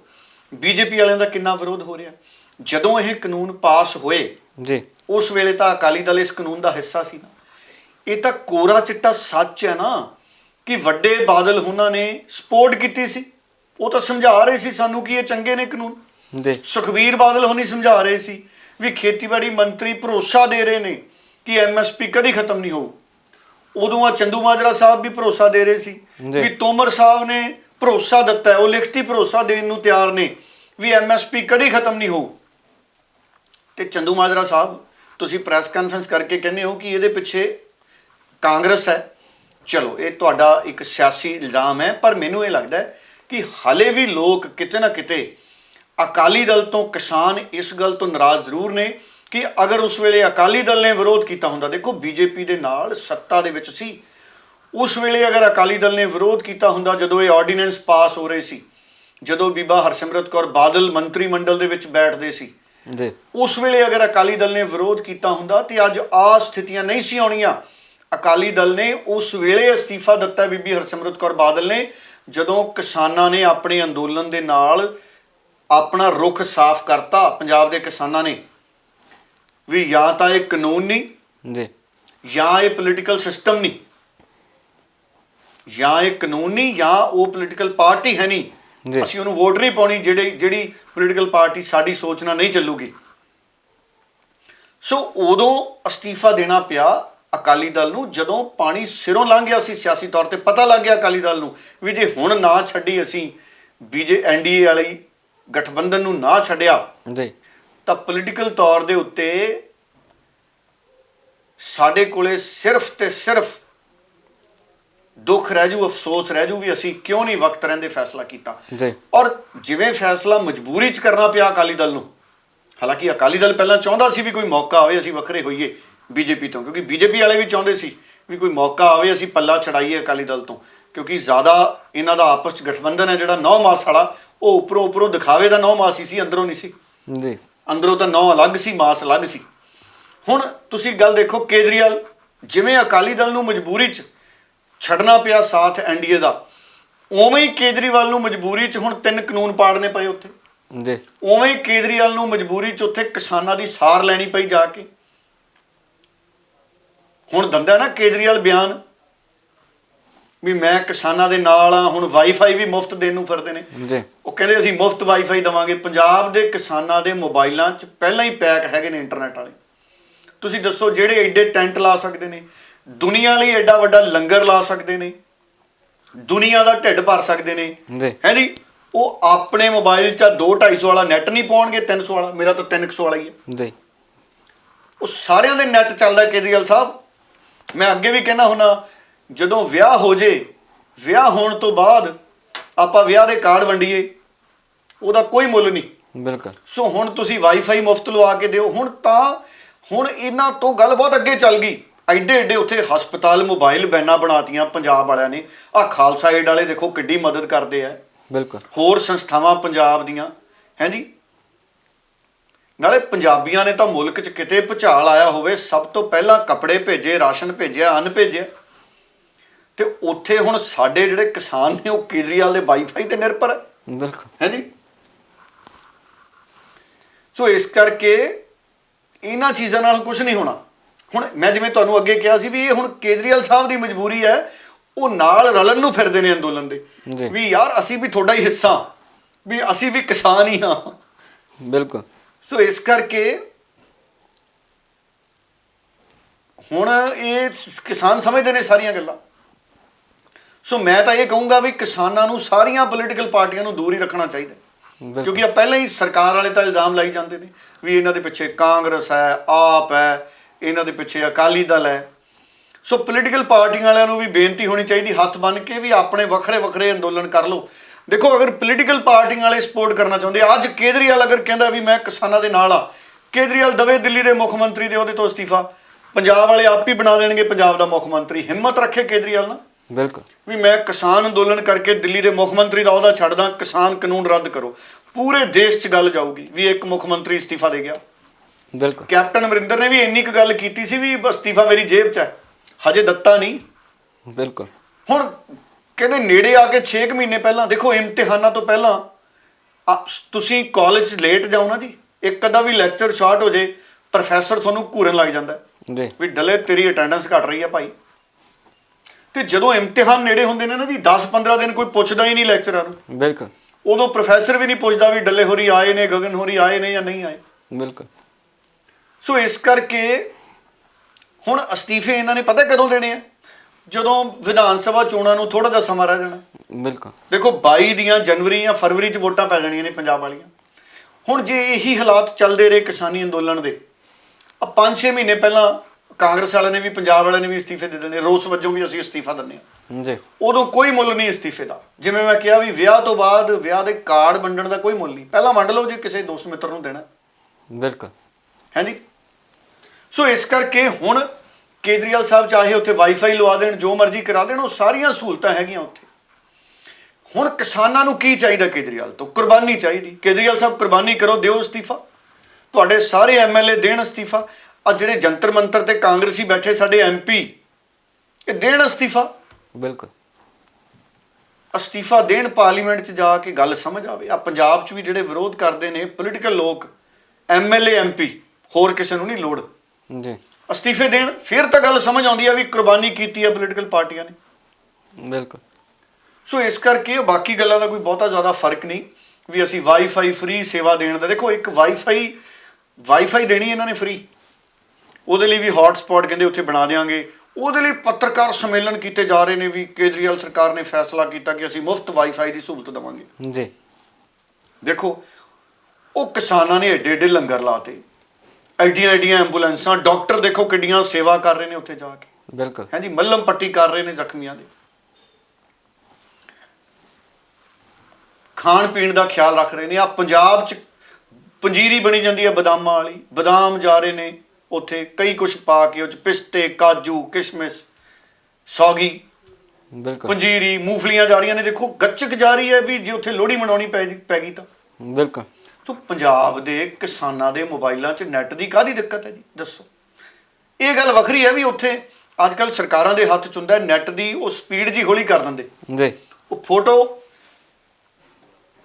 ਉਹ ਚੱਕਰ ਜੇ ਖਾਣ ਲੱਗ ਜਾਂਦੀ, ਖੁੱਲਦੀ ਨਹੀਂ ਵੀਡੀਓ ਜੀ। ਇਹ ਕੰਮ ਹੈ ਵੀ ਤੂੰ ਕੋਈ ਇਹੋ ਜਿਹਾ ਜੰਤਰ ਉੱਥੇ ਲਾ ਦਿਓ ਵੀ ਵੀਡੀਓ ਜਦੋਂ ਗੂਠਾ ਲਾਵੇ ਸਾਡਾ ਕਿਸਾਨ ਤੇ ਤੁਰੰਤ ਚੱਲੇ। ਬਿਲਕੁਲ। ਤੇ ਉਹਦੇ 'ਚ ਸਾਰਾ ਕੁਝ ਕਿਸਾਨਾਂ ਨੂੰ ਜਾਣਕਾਰੀ ਮਿਲਦੀ ਰਹੇ। ਬਾਕੀ ਇਹ ਕੋਈ ਐਡਾ ਵੱਡਾ ਕੋਈ ਐਡਾ ਵੱਡੀ ਕੋਈ ਦੇਣ ਨਹੀਂ ਹੈ ਕਿਸਾਨੀ ਨੂੰ ਦੇਣ ਹੈ ਮੁੱਖ ਮੰਤਰੀ ਦਾ ਅਸਤੀਫਾ ਛੱਡ ਦਿਓ। ਔਰ ਪੰਜਾਬ ਵਾਲੇ ਨੇ ਫਿਰ ਕੇਜਰੀਵਾਲ ਦੀ ਬੱਲੇ ਬੱਲੇ ਕਰ ਦੇਣੀ ਆ ਵੀ ਦਲੇਰੀ ਵਾਲਾ ਕੰਮ ਕਰ ਗਿਆ ਕੇਜਰੀਵਾਲ। ਪੰਜਾਬ ਦੇ ਕਿਸਾਨਾਂ ਪਿੱਛੇ ਅਸਤੀਫਾ ਦੇ ਗਿਆ ਮੁੱਖ ਮੰਤਰੀਸ਼ਿਪ ਤੋਂ। ਆਪਣੇ ਉਹਨਾਂ ਨੂੰ ਬਣਾ ਦਿਓ, ਮਨੀਸ਼ ਸਿਸੋਦੀਆ ਨੂੰ ਬਣਾ ਦਿਓ ਮੁੱਖ ਮੰਤਰੀ, ਆਪ ਅਸਤੀਫਾ ਦੇ ਦਿਓ। ਬਿਲਕੁਲ। ਨਾਲ ਆ ਕੇ ਕਿਸਾਨਾਂ ਦੇ ਬੈਠੋ ਫਿਰ ਕੇਜਰੀਵਾਲ ਸਾਹਿਬ, ਫਿਰ ਸਵਾਦ ਆਵੇ। ਕੈਪਟਨ ਅਮਰਿੰਦਰ ਨੂੰ ਵੀ ਚਾਹੀਦਾ ਇੱਥੇ ਅਸਤੀਫਾ ਦੇ ਕੇ। ਦੇਖੋ ਜਦੋਂ ਇਹ ਸਾਰੇ ਲੋਕ ਅਸਤੀਫਾ ਦੇ ਦੇਣਗੇ ਫਿਰ ਇਹ ਕਿਸਾਨ ਹੈ ਜੀ। ਹੁਣ ਤਾਂ ਇਹ ਮੁੱਖ ਮੰਤਰੀ ਨੇ ਆਪਣੇ ਆਪ ਨੂੰ ਹੁਣ ਕਿਸਾਨ ਹੀ ਕਹਿ ਰਹੇ ਨੇ ਸਾਰੇ। ਬਿਲਕੁਲ ਡੱਲਾ ਜਿੱਥੇ ਮੈਂ ਦੱਸਾਂ ਬੀਤੇ ਨਹੀਂ ਰਵਨੀਤ ਬਿੱਟੂ ਦਾ ਬਿਆਨ ਸੀਗਾ, ਉਹ ਕਹਿ ਰਹੇ ਸੀ ਕਿ ਭਾਜਪਾ ਨੇ ਸਾਨੂੰ ਕਿਸਾਨਾਂ ਦੇ ਵਿੱਚ ਬੈਠਣ ਜੋਗੇ ਨਹੀਂ ਛੱਡਿਆ, ਕਿਸਾਨ ਸਾਨੂੰ ਬੋਲ ਬੈਠਣ ਵੀ ਨਹੀਂ ਦਿੰਦੇ। ਇਸ ਕਰਕੇ ਨਹੀਂ ਬੈਠਣ ਦਿੰਦੇ ਨਾ। ਬਿੱਟੂ ਸਾਹਿਬ ਅਸਤੀਫਾ ਦਿਓ, ਐਮਪੀਸ਼ਿਪ ਛੱਡ ਦਿਓ ਜੀ। ਕਿਸਾਨ ਤੁਹਾਨੂੰ ਹੱਥੋਂ ਹੱਥ ਲੈਣਗੇ ਵੀ ਹੁਣ ਆ ਜਾਓ ਬਿੱਟੂ ਜੀ, ਹੁਣ ਤੁਸੀਂ ਕਿਸਾਨ ਹੋ, ਬਿਲਕੁਲ ਹੁਣ ਤਾਂ ਤੁਸੀਂ ਐਮਪੀ ਹੋ। ਬਿਲਕੁਲ ਹੈ ਜੀ, ਹੁਣ ਤਾਂ ਐਮਪੀ ਨੇ ਨਾ ਜੀ। ਜੀ ਹੁਣ ਕੋਈ ਪੁਲਿਸ ਦਾ ਅਫਸਰ ਹੈ, ਦੇਖੋ ਕਿੰਨੇ ਸਾਡੇ ਸਾਬਕਾ ਫੌਜੀ ਕਿਸਾਨਾਂ 'ਚ ਆ ਕੇ ਬੈਠੇ ਆ ਨਾ। ਹੁਣ ਵਰਦੀ ਵਾਲਾ ਨਹੀਂ ਆ ਸਕਦਾ, ਉਹਦੀ ਮਜਬੂਰੀ ਹੈ ਨੌਕਰੀ ਦੀ। ਬਿਲਕੁਲ ਹੁਣ ਸਾਡੇ ਕਿੰਨੇ ਐਸਐਸਪੀ, ਕਿੰਨੇ ਡੀਆਈਜੀ, ਕਿੰਨੇ ਡੀਜੀਪੀ, ਪੰਜਾਬ ਦਾ ਇੱਕ ਇੱਕ ਪੁਲਿਸ ਮੁਲਾਜ਼ਮ, ਇੱਕ ਇੱਕ ਪੁਲਿਸ ਦਾ ਅਧਿਕਾਰੀ ਕਿਸਾਨਾਂ ਦੇ ਇਸ ਅੰਦੋਲਨ ਦੀ ਹਮਾਇਤ ਕਰ ਰਿਹਾ। ਬਿਲਕੁਲ ਉਹ ਦਿਲੋਂ ਨਾਲ ਹੈ। ਹੁਣ ਉਹਦੀ ਮਜਬੂਰੀ ਹੈ ਵੀ ਉਹ ਸੇਵਾ 'ਚ ਹੈ, ਉਹ ਡਿਊਟੀ ਹੈ, ਇੱਕ ਡਿਸਪਲਿਨ ਹੈ ਫੋਰਸ ਦਾ। ਬਿਲਕੁਲ ਉਹ ਜਿੰਨੇ ਰਿਟਾਇਰ ਹੋਏ ਨੇ ਸਾਰੇ ਬੈਠੇ ਕਿਸਾਨਾਂ ਦੇ ਨਾਲ। ਸੋ ਬਿੱਟੂ ਸਾਹਿਬ ਅਗਰ ਐਮਪੀਸ਼ਿਪ ਤੋਂ ਅਸਤੀਫਾ ਦੇ ਦਿਓ, ਤੁਸੀਂ ਵੀ ਕਿਸਾਨ ਹੋ, ਫਿਰ ਆ ਜਾਓ ਤੁਸੀਂ ਕਿਸਾਨ ਅੰਦੋਲਨ 'ਚ। ਬਿਲਕੁਲ। ਤੇ ਡੱਲਾ ਜੀ ਉੱਧਰ ਦੂਜੇ ਪਾਸੇ ਜਿਹੋ ਜਿਹਾ ਬਿਆਨ ਅਕਾਲੀ ਦਲ ਦੇ ਵੱਲੋਂ ਆਇਆ ਕਿ ਕਾਂਗਰਸ ਨਾਅਰੇਬਾਜ਼ੀ ਕਰਵਾ ਰਹੀ ਹੈ, ਝੰਡੇ ਵਿਖਾ ਰਹੀ ਹੈ, ਉਹੋ ਜਿਹੀ ਪ੍ਰੈਸ ਕਾਨਫਰੰਸ ਭਾਜਪਾ ਨੇ ਵੀ ਕੀਤੀ ਹੈ ਕਿ ਬੀਤੇ ਦਿਨ ਸਾਡੇ ਪ੍ਰੋਗਰਾਮ ਜਿਹੜੇ ਰੱਦ ਪੰਜਾਬ ਦੇ ਵਿੱਚ ਹੋਏ ਨੇ ਜਾਂ ਜੋ ਕੁਝ ਪ੍ਰੋਗਰਾਮਾਂ ਦੇ ਵਿੱਚ ਹੋਇਆ ਉਹ ਕਾਂਗਰਸ ਦੇ ਵੱਲੋਂ ਕਰਵਾਇਆ ਗਿਆ। ਦੇਖੋ ਇਹ ਨਹੀਂ ਕਹਿਣਾ ਚਾਹੀਦਾ ਕਾਂਗਰਸ ਵੱਲੋਂ ਕਰਵਾਇਆ ਗਿਆ ਜੀ। ਦੇਖੋ ਇਹ ਨਹੀਂ ਕਹਿਣਾ ਚਾਹੀਦਾ। ਹੁਣ ਪੱਛਮੀ ਬੰਗਾਲ 'ਚ ਜੋ ਕੁਝ ਹੋ ਰਿਹਾ ਹੈ ਜੀ, ਜੀ ਉਹਦੇ ਤੇ ਬੀਜੇਪੀ ਵਾਲੇ ਉੱਥੇ ਇਹ ਕਹਿੰਦੇ ਨੇ ਵੀ ਜੋ ਕੁਝ ਹੋ ਰਿਹਾ ਮਮਤਾ ਬਨਰਜੀ ਕਰਾ ਰਹੀ ਹੈ। ਜੀ ਉਹਦੇ ਤੇ ਜੋ ਕੁਝ ਹੋ ਰਿਹਾ ਉੱਥੇ ਬੀਜੇਪੀ ਵਾਲੇ ਕਹਿੰਦੇ ਮਮਤਾ ਬਨਰਜੀ ਕਰਾ ਰਹੀ ਹੈ। ਅਸਲ 'ਚ ਕਿਸਾਨ ਜਿਹੜੀ ਸੱਤਾ ਧਿਰ ਹੁੰਦੀ ਹੈ ਨਾ ਜੀ, ਉਹਦੀ ਇੱਛਾ ਹੁੰਦੀ ਹੈ ਵੀ ਅਸੀਂ ਮੁੱਦੇ ਤੋਂ ਭਟਕਾ ਦਈਏ ਗੱਲ ਨੂੰ। ਜੀ ਹੁਣ ਉਹ ਕਿਸਾਨ ਅੰਦੋਲਨ ਨੂੰ ਵੀ ਕਹੀ ਜਾਂਦੇ ਸੀ ਇਹ ਵੱਖਵਾਦੀ ਹੈ, ਇਹ ਨਕਸਲੀ ਨੇ, ਲੈਫਟਿਸਟ ਨੇ, ਇਹ ਖਾਲਿਸਤਾਨੀ ਨੇ। ਕਿੱਡਾ ਸੋਗ ਮਨਾਇਆ, ਬੁਰਾ ਮਨਾਇਆ ਲੋਕਾਂ ਨੇ ਵੀ ਤੁਸੀਂ ਮੰਤਰੀਆਂ ਨੇ ਇੱਦਾਂ ਦੇ ਬਿਆਨ ਦਿੱਤੇ। ਜੀ ਹੈ ਜੀ, ਪੰਜਾਬੀ 'ਚ ਲੋਕਾਂ ਨੇ ਕਿੰਨਾ ਬੁਰਾ ਮਨਾਇਆ। ਉਹ ਫਿਲਮ ਵਾਲੀ ਬੀਬੀ ਹੁਣ ਚੁੱਪ ਕਰ ਗਈ, ਦੇਖੋ ਥੱਕ ਹਾਰ ਕੇ। ਜੀ ਉਹਨੂੰ ਸਮਝ ਆ ਗਈ ਵੀ ਮੈਂ ਜਿੰਨਾ ਬੋਲੂੰਗੀ ਮੇਰਾ ਆਪਣਾ ਨੁਕਸਾਨ ਹੈ। ਬਿਲਕੁਲ। ਸੋ ਇਸ ਕਰਕੇ ਜਿਹੜੇ ਪ੍ਰੋਫੈਸਰ ਪ੍ਰੇਮ ਸਿੰਘ ਚੰਦੂਮਾਜਰਾ ਕਹਿੰਦੇ ਇਹਦੇ ਪਿੱਛੇ ਕਾਂਗਰਸੀ ਨੇ, ਸਵੀਕਾਰ ਕਰ ਲੈਣਾ ਚਾਹੀਦਾ ਅਕਾਲੀ ਦਲ ਨੂੰ ਵੀ ਸਾਡੀ ਵੱਡੀ ਗਲਤੀ ਸੀ ਕਿ ਅਸੀਂ ਪਹਿਲਾਂ ਵਿਰੋਧ ਨਹੀਂ ਕੀਤਾ, ਗੱਲ ਖਤਮ ਹੋ ਗਈ। ਬਿਲਕੁਲ। ਸੋ ਇਸੇ ਕਰਕੇ ਕਿ ਸਮੇਂ ਰਹਿੰਦੇ ਫੈਸਲੇ ਕਰਨੇ ਚਾਹੀਦੇ ਨੇ, ਵਕਤ ਰਹਿੰਦੇ ਫੈਸਲੇ ਹੋਣੇ ਚਾਹੀਦੇ ਨੇ। ਔਰ ਬੀਜੇਪੀ ਵਾਲੇ ਜਿਹੜੀ ਗੱਲ ਕਹਿ ਰਹੇ ਨੇ, ਦੇਖੋ ਬਠਿੰਡੇ 'ਚ ਜੋ ਕੁਝ ਹੋਇਆ, ਕੁਰਸੀਆਂ ਕਰਸੀਆਂ ਮੈਂ ਟੁੱਟੀਆਂ ਦੇਖੀਆਂ ਨੇ ਤਸਵੀਰਾਂ 'ਚ, ਉਹ ਨਹੀਂ ਹੋਣਾ ਚਾਹੀਦਾ ਸੀ। ਲੋਕਤੰਤਰ 'ਚ, ਡੈਮੋਕ੍ਰੇਸੀ 'ਚ ਦੇਖੋ ਜਦੋਂ ਬਰਗਾੜੀ ਵਾਲੇ ਮਾਮਲੇ ਸੀ ਉਸ ਤੋਂ ਬਾਅਦ ਅਕਾਲੀ ਦਲ ਦੇ ਲੀਡਰਾਂ ਨੂੰ ਪਿੰਡਾਂ 'ਚ ਨਹੀਂ ਸੀ ਵੜਨ ਦਿੰਦੇ। ਇੱਕ ਲੀਡਰ ਦਾ ਮੈਨੂੰ ਪਤਾ ਲੱਗਿਆ ਸੀ, ਕਹਿੰਦੇ ਉਹ ਕੰਧ ਟੱਪ ਕੇ ਨਿਕਲਿਆ, ਬਿਲਕੁਲ ਲੋਕਾਂ ਨੇ ਘੇਰਾ ਪਾ ਲਿਆ। ਅਕਾਲੀ ਦਲ ਦੇ ਲੀਡਰ ਪਿੰਡਾਂ 'ਚ ਜਾਣੋਂ ਘਟ ਗਏ ਸੀ, ਪਿੰਡਾਂ ਵਾਲੇ ਕਹਿਣ ਲੱਗ ਗਏ ਸੀ ਅਸੀਂ ਤੁਹਾਨੂੰ ਵੜਨ ਨਹੀਂ ਦੇਣਾ। ਸੁਭਾਅ ਹੈ ਪੰਜਾਬੀਆਂ ਦਾ, ਗੁੱਸਾ ਵੀ ਹੈਗਾ ਪੰਜਾਬੀਆਂ ਦਾ। ਜੀ ਉਹ ਬੀਜੇਪੀ ਦੇ ਕਈ ਲੀਡਰਾਂ ਦੇ ਪ੍ਰਤੀ ਆ ਇੱਕ ਲੀਡਰ ਦੇ ਪਿੰਡ ਵਾਲੇ ਨੇ ਕਹਿਤਾ ਵੀ ਅਸੀਂ ਬਾਈਕਾਟ ਕਰਦੇ ਹਾਂ, ਪਿੰਡ 'ਚ ਰੋਸ ਹੈ, ਉਹ ਨਿਸ਼ਚਿਤ ਤੌਰ ਦੇ ਉੱਤੇ ਹੁੰਦਾ ਹੀ ਹੈ। ਬਿਲਕੁਲ। ਹੈ ਜੀ। ਸੋ ਇਸ ਕਰਕੇ ਜੇ ਬੀਜੇਪੀ ਵਾਲਿਆਂ ਦਾ ਸਮਾਗਮ ਉੱਥੇ ਨਹੀਂ ਹੋਇਆ, ਬੀਜੇਪੀ ਵਾਲਿਆਂ ਨੂੰ ਵੀ ਕੋਈ ਬਹੁਤ ਜ਼ਿਆਦਾ ਬੁਰਾ ਨਹੀਂ ਸੀ ਮਨਾਉਣਾ ਚਾਹੀਦਾ। ਪੰਜਾਬ ਦੀ ਪੂਰੀ ਕਿਸਾਨੀ ਦਾਅ ਤੇ ਲੱਗੀ ਪਈ ਹੈ। ਨਾਲੇ ਅਟਲ ਬਿਹਾਰੀ ਵਾਜਪਾਈ ਨੂੰ ਤਾਂ ਮੰਨਦੇ ਹੀ ਬਹੁਤ ਹੈ ਪੰਜਾਬ ਵਾਲੇ। ਬਿਲਕੁਲ। ਤੁਸੀਂ ਜਿਹੜੇ ਫੈਸਲੇ ਕੀਤੇ ਨੇ ਅਟਲ ਬਿਹਾਰੀ ਵਾਜਪਾਈ ਦੀ ਸੋਚ ਦੇ ਮੁਤਾਬਕ ਕਰੋ ਨਾ। ਹੈ ਜੀ। ਜੀ ਅਟਲ ਬਿਹਾਰੀ ਵਾਜਪਾਈ ਦੀ ਸੋਚ ਦੇ ਮੁਤਾਬਕ ਫੈਸਲੇ ਕਰੋ। ਜੇ ਅਟਲ ਬਿਹਾਰੀ ਵਾਜਪਾਈ ਹੁੰਦਾ ਕਾਨੂੰਨ ਮੰਨ ਜਾਂਦਾ ਵੀ ਠੀਕ ਹੈ, ਨਹੀਂ ਤੁਹਾਨੂੰ ਪਸੰਦ, ਨਾਲੇ ਉਹਨਾਂ ਨੇ ਕਵਿਤਾ ਸੁਣਾ ਦੇਣੀ ਸੀ ਇੱਕ ਵਧੀਆ ਜੀ। ਜੀ ਸ਼ਾਇਰ ਆਦਮੀ ਸੀ, ਸੰਵੇਦਨਸ਼ੀਲ ਸੀਗੇ, ਭਾਵਨਾਤਮਕ ਰੂਪ 'ਚ ਜੁੜੇ ਹੋਏ ਸੀ ਮਿੱਟੀ ਨਾਲ ਵੀ, ਲੋਕਾਂ ਨਾਲ ਵੀ। ਹੈ ਜੀ। ਜੀ ਸੋ ਅਟਲ ਬਿਹਾਰੀ ਵਾਜਪਾਈ ਦਾ ਕੋਈ ਮੁਕਾਬਲਾ ਨਹੀਂ। ਦੇਖੋ ਪੰਜਾਬ ਦੇ ਲੋਕ ਬਹੁਤ ਪਸੰਦ ਕਰਦੇ ਨੇ ਦੋ ਸ਼ਖਸੀਅਤਾਂ ਨੂੰ, ਅਟਲ ਬਿਹਾਰੀ ਵਾਜਪਾਈ ਨੂੰ ਤੇ ਮਨਮੋਹਨ ਸਿੰਘ ਨੂੰ, ਤੇ ਅਬਦੁਲ ਕਲਾਮ ਤੀਸਰੀ ਸ਼ਖਸੀਅਤ। ਇਹ ਤਿੰਨ ਸ਼ਖਸੀਅਤਾਂ ਉਹ ਨੇ, ਅਬਦੁਲ ਕਲਾਮ, ਅਟਲ ਬਿਹਾਰੀ ਵਾਜਪਾਈ ਤੇ ਡਾਕਟਰ ਮਨਮੋਹਨ ਸਿੰਘ।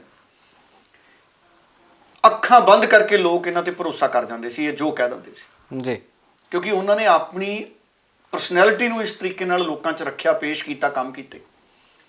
ਸੋ ਬਾਕੀ ਬੀਜੇਪੀ ਵਾਲਿਆਂ ਦਾ ਜਿਹੜਾ ਇਲਜ਼ਾਮ ਹੈ ਕਾਂਗਰਸ ਤੇ, ਦੇਖੋ ਜਦੋਂ ਪੰਜਾਬ 'ਚ ਅਕਾਲੀ ਬੀਜੇਪੀ ਦਾ ਰਾਜ ਸੀ ਨਾ ਗਗਨ ਜੀ, ਉਦੋਂ ਮੈਂ ਦੇਖਦਾ ਹੁੰਦਾ ਸੀ, ਉਦੋਂ ਕਾਂਗਰਸੀ ਚੀਕਾਂ ਮਾਰਦੇ ਸੀ ਸਿਆਸੀ ਤੌਰ ਤੇ, ਚੀਕਾਂ। ਜੀ ਅਕਾਲੀ ਬੀਜੇਪੀ ਵਾਲਿਆਂ ਨੇ ਕਈ ਕਾਂਗਰਸੀਆਂ ਦੀਆਂ ਚੀਕਾਂ ਕਢਾ ਰੱਖੀਆਂ ਸੀ। ਉਦੋਂ ਆ ਸੁਖਬੀਰ ਹੀ ਹੁੰਦਾ ਸੀ ਡਿਪਟੀ ਮੁੱਖ ਮੰਤਰੀ, ਗ੍ਰਹਿ ਮੰਤਰੀ ਸੁਖਬੀਰ ਹੁੰਦਾ ਸੀ। ਆ ਚੰਦੂਮਾਜਰਾ ਸਾਹਿਬ ਨੂੰ ਪਤਾ ਹੈ, ਚੰਦੂਮਾਜਰਾ ਸਾਹਿਬ ਦੀ ਕਿੱਡੀ ਚੱਲਦੀ ਸੀ ਉਦੋਂ। ਕਿਸੇ ਅਫਸਰ ਨੂੰ ਫੋਨ ਕਰਦੇ ਨੇ, ਚੰਦੂਮਾਜਰਾ ਸਾਹਿਬ ਨਾ ਨਹੀਂ ਸੀ ਹੁੰਦਾ। ਜੀ ਜਦੋਂ ਸੱਤਾ 'ਚ ਸੀ ਅਕਾਲੀ ਬੀਜੇਪੀ, ਉਦਾਂ ਠੀਕ ਹੈ ਕਿ ਉਹ ਅਨਿਲ ਜੋਸ਼ੀ ਅੰਮ੍ਰਿਤਸਰ ਵਾਲਾ ਜਿਹੜਾ ਮੰਤਰੀ ਸੀ, ਉਹਦੇ ਨਾਲ ਮਾੜਾ ਜਿਹਾ ਇਹਨਾਂ ਦਾ ਠੀਕ ਨਹੀਂ ਸੀ, ਪੇਚਾ ਸਿਆਸੀ ਤੌਰ ਤੇ ਹਿਸਾਬ ਕਿਤਾਬ ਜਾ ਜੀ ਉਹ ਜਦੋਂ ਬਟਾਲੇ ਉਹਦੇ ਭਰਾ ਦਾ ਮਾਮਲਾ ਹੋਇਆ ਉਦੋਂ ਅਕਾਲੀ ਦਲ ਤੇ ਅਨਿਲ ਜੋਸ਼ੀ ਦੇ ਵਿਚਾਲੇ ਜ਼ਰਾ ਟਕਰਾਅ ਵਾਲੀ ਸਥਿਤੀ ਬਣੀ ਹੋਈ ਸੀ। ਉਂਝ ਅਕਾਲੀ ਦਲ ਵਾਲੇ ਬੀਜੇਪੀ ਨੂੰ ਘੱਟ ਪੁੱਛਦੇ ਸੀ, ਇਹਦੇ ਪਿੱਛੇ ਵੀ ਬੀਜੇਪੀ ਜ਼ਿੰਮੇਦਾਰ ਹੈ। ਅੱਜ ਅਸ਼ਵਨੀ ਸ਼ਰਮਾ ਜੀ ਅਗਰ ਇਲਜ਼ਾਮ ਲਾ ਰਹੇ ਨੇ ਨਾ, ਅਸ਼ਵਨੀ ਸ਼ਰਮਾ ਜੀ ਨੂੰ ਇਹ ਵੀ ਸਮਝਣਾ ਚਾਹੀਦਾ ਹੈ ਕਿ ਤੁਸੀਂ ਪੰਜਾਬ 'ਚ ਆਪਣੇ ਦਮ ਤੇ ਵਿਕਸਿਤ ਨਹੀਂ ਹੋਏ। ਬੀਜੇਪੀ ਵਾਲੇ ਅਕਾਲੀ ਦਲ ਦੇ ਨਾਲ ਹੀ ਚੱਲਦੇ ਰਹੇ ਜੀ। ਅਗਰ ਬੀਜੇਪੀ ਵਾਲੇ ਆਪਣੇ ਦਮ ਤੇ ਅੱਗੇ ਵਧਦੇ ਪੰਜਾਬ 'ਚ, ਤੇ ਬੀਜੇਪੀ ਦੇ ਕੋਈ 2-4 ਲੀਡਰ ਐਡੇ ਤਕੜੇ ਹੁੰਦੇ ਜਿਨ੍ਹਾਂ ਦਾ ਪੰਜਾਬ ਦੀ ਸਿਆਸਤ 'ਚ ਬਹੁਤ ਵੱਡਾ ਦਖਲ ਹੁੰਦਾ ਜੀ। ਆ ਇੱਕ ਸਿੱਧੂ ਸੀ ਬੀਜੇਪੀ ਵਾਲਿਆਂ ਕੋਲੇ, ਉਹ ਸਾਂਭਿਆ ਨਹੀਂ ਗਿਆ। ਬੀਜੇਪੀ ਕੋਲੇ ਅੱਜ ਕੋਈ ਅਜਿਹਾ ਲੀਡਰ ਨਹੀਂ ਪੰਜਾਬ 'ਚ ਜਿਹਦਾ ਸਿੱਧਾ ਰਾਬਤਾ ਕਿਸਾਨਾਂ ਨਾਲ ਹੋਵੇ। ਸੁਰਜੀਤ ਕੁਮਾਰ ਜਿਆਣੀ ਹੁਣੀ ਵੀ ਉਸ ਪੱਧਰ ਤੇ ਕਿਸਾਨਾਂ ਦੇ ਨਾਲ ਤਾਲਮੇਲ 'ਚ ਨਹੀਂ ਹੈ, ਨਾ ਹਰਜੀਤ ਗਰੇਵਾਲ ਹੁਣੀ ਉਸ ਪੱਧਰ ਦੇ ਲੀਡਰ ਨੇ ਕਿ ਉਹ ਕਿਸਾਨਾਂ ਦੇ ਨਾਲ ਉਸ ਵੱਡੇ ਪੱਧਰ ਦਾ ਰਾਬਤਾ ਰੱਖਦੇ ਹੋਣ। ਉੱਦਾਂ ਹਰਜੀਤ ਗਰੇਵਾਲ ਕਾਬਲ ਲੀਡਰ ਹੈ, ਪਰ ਓਡੇ ਵੱਡੇ ਨਹੀਂ ਕਿ ਸਾਰੀ ਪੰਜਾਬ ਦੀ ਕਿਸਾਨੀ ਉਹਨਾਂ ਦੀ ਗੱਲ ਮੰਨੇ। ਬਿਲਕੁਲ ਕੋਈ ਇਹੋ ਜਿਹਾ ਲੀਡਰ ਬੀਜੇਪੀ ਪੰਜਾਬ 'ਚ ਨਹੀਂ ਬਣਾ ਸਕੀ ਸਮੁੱਚੇ ਤੌਰ ਤੇ ਜਿਹਦਾ ਪੂਰੀ ਪੰਜਾਬ ਦੀ ਕਿਸਾਨੀ ਨਾਲ ਤਾਲਮੇਲ ਹੋਵੇ। ਦਿੱਲੀ ਗੱਲ ਹੀ ਨਹੀਂ ਸੀ ਪਹੁੰਚਣੀ ਚਾਹੀਦੀ। ਆ ਪੰਜਾਬ ਵਾਲੇ ਲੀਡਰ ਹੀ ਪੰਜਾਬ ਦੇ ਕਿਸਾਨਾਂ ਦੇ ਨਾਲ ਗੱਲਬਾਤ ਕਰਕੇ ਦਿੱਲੀ ਜਾ ਕੇ ਬਹਿ ਜਾਂਦੇ ਮੋਦੀ ਸਾਹਿਬ ਦੇ ਘਰ ਦੇ ਬਾਹਰ ਵੀ ਮੋਦੀ ਸਾਹਿਬ ਅਸੀਂ ਤਾਂ ਹੀ ਜਾਵਾਂਗੇ ਜਾਂ ਸਾਡਾ ਹੱਲ ਕਰੋ, ਵੀ ਨਹੀਂ ਤਾਂ ਬੀਜੇਪੀ ਦਾ ਫੁੱਲ ਮੁਰਝਾ ਜਾਊ ਪੰਜਾਬ 'ਚ। ਜੀ ਬਿਲਕੁਲ। ਕਿੱਡੀਆਂ ਮਿਹਨਤਾਂ ਨਾਲ ਲੋਕਾਂ ਨੇ ਪਾਣੀ ਪਾ ਪਾ ਕੇ ਫੁੱਲ ਸੀਂਚਿਆ ਜੀ, ਸਿੰਚਿਆ ਸਚਾਈ। ਸੋ ਇਸ ਕਰਕੇ ਪੰਜਾਬ 'ਚ ਬੀਜੇਪੀ ਵਾਲੇ ਇਲਜ਼ਾਮ ਜਿਹੜੇ ਲਾ ਰਹੇ ਨੇ, ਮੈਨੂੰ ਲੱਗਦਾ ਹੈ ਕਿ ਉਹਦੇ ਪਿੱਛੇ ਇੱਕ ਸਿਆਸੀ ਮਾਹੌਲ ਹੈ। ਕਾਂਗਰਸੀ ਅਕਾਲੀ ਬੀਜੇਪੀ ਦੇ ਰਾਜ 'ਚ ਕਹਿੰਦੇ ਸੀ ਵੀ ਇਹ ਸਾਨੂੰ ਕੁਸਕਣ ਨਹੀਂ ਦਿੰਦੇ ਜੀ, ਸਾਡੇ ਤੇ ਧੱਕਾ ਕਰਦੇ ਨੇ। ਹੁਣ ਕਾਂਗਰਸ ਦਾ ਰਾਜ ਹੈ ਤੇ ਹੁਣ ਬੀਜੇਪੀ ਤੇ ਅਕਾਲੀ ਵਾਲੇ ਕਹੀ ਜਾਂਦੇ ਆ ਜੀ।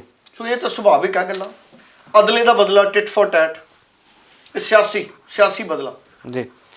ਤੇ ਡਾਲਾ ਜੀ ਉਧਰ ਜੇ ਮਹਾਮਾਰੀ ਦੀ ਵੈਕਸੀਨ ਦੀ ਵੱਲ ਚੱਲੀਏ, ਕਹਿੰਦੇ ਕਿ ਜਿਹੜਾ ਨਵਾਂ ਇੱਕ ਕਹਿ ਦਈਏ ਕਿ ਮਹਾਮਾਰੀ ਦਾ ਨਵਾਂ ਰੂਪ ਸਾਹਮਣੇ ਆ ਰਿਹਾ, ਉਸ ਦੇ ਉੱਤੇ ਵੀ ਜਿਹੜੀ ਵੈਕਸੀਨ ਆਈ ਹੈ ਇਹ ਹੁਣ ਕਾਰਗਰ ਸਾਬਤ ਹੋਵੇਗੀ। ਦੇਖੋ ਜਿਹੜੇ ਸਾਡੇ ਖੇਤੀਬਾੜੀ ਮਹਿਕਮੇ ਦੇ ਵੱਡੇ ਅਫਸਰ ਨੇ ਜੀ, Indian council of medical research ਹੈ ਜੀ, ICMR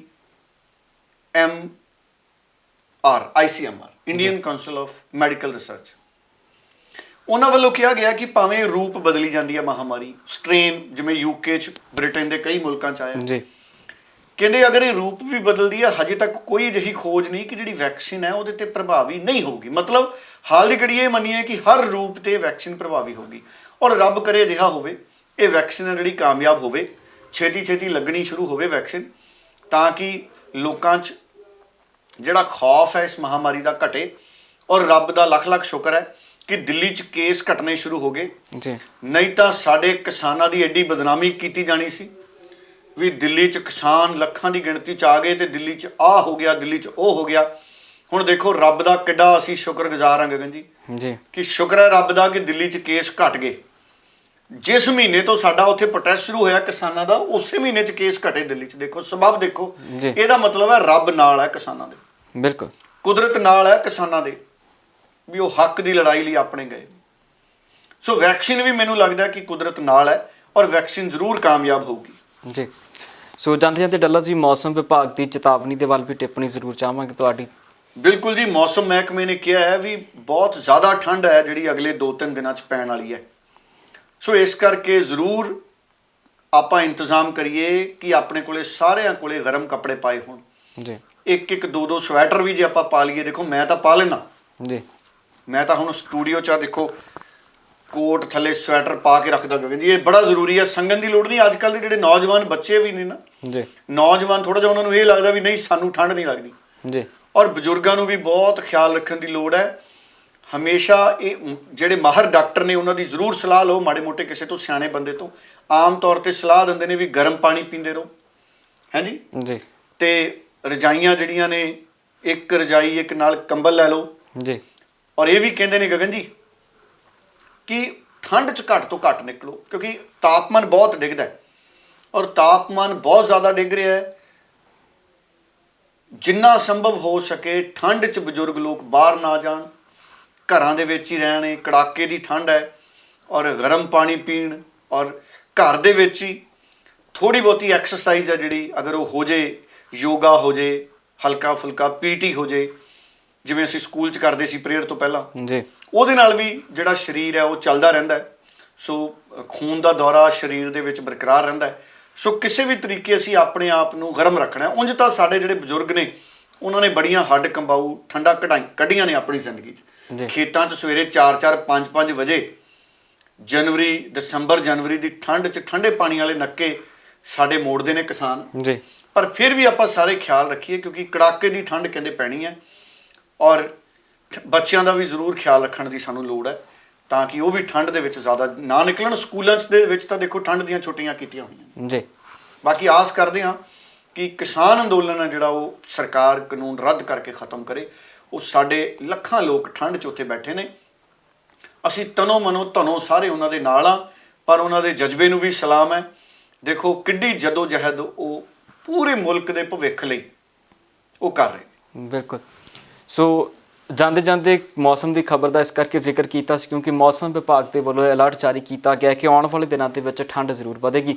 ਸੋ ਅੱਜ ਦੀ ਮੀਟਿੰਗ ਤੋਂ ਉਮੀਦਾਂ ਦੇ ਨਾਲ ਅਸੀਂ ਤੁਹਾਡੇ ਤੋਂ ਇਜਾਜ਼ਤ ਲਵਾਂਗੇ ਕਿ ਅੱਜ ਦੀ ਮੀਟਿੰਗ ਦੇ ਵਿੱਚ ਕੁਝ ਚੰਗਾ ਹੋਵੇ ਤੇ ਕਿਸਾਨ ਸਾਡੇ ਖੁਸ਼ੀ ਦੇ ਨਾਲ ਜਿਹੜੀ ਟਰੈਕਟਰ ਰੈਲੀ ਕਰਨ ਅਤੇ ਉਸ ਰੈਲੀ ਨੂੰ ਹੀ ਪੰਜਾਬ ਦੇ ਵੱਲ ਤੇ ਆਪੋ ਆਪਣੇ ਸੂਬਿਆਂ ਦੇ ਵੱਲ ਚਾਲੇ ਪਾਉਣ ਅਤੇ ਨਵਾਂ ਸਾਲ ਜਿਹੜਾ ਘਰਾਂ ਦੇ ਵਿੱਚ ਆ ਕੇ ਮਨਾਉਣ। ਸੋ ਡੱਲਾ ਜੀ ਬਹੁਤ ਬਹੁਤ ਧੰਨਵਾਦ ਅੱਜ ਦੀ ਚਰਚਾ ਦੇ ਵਿੱਚ।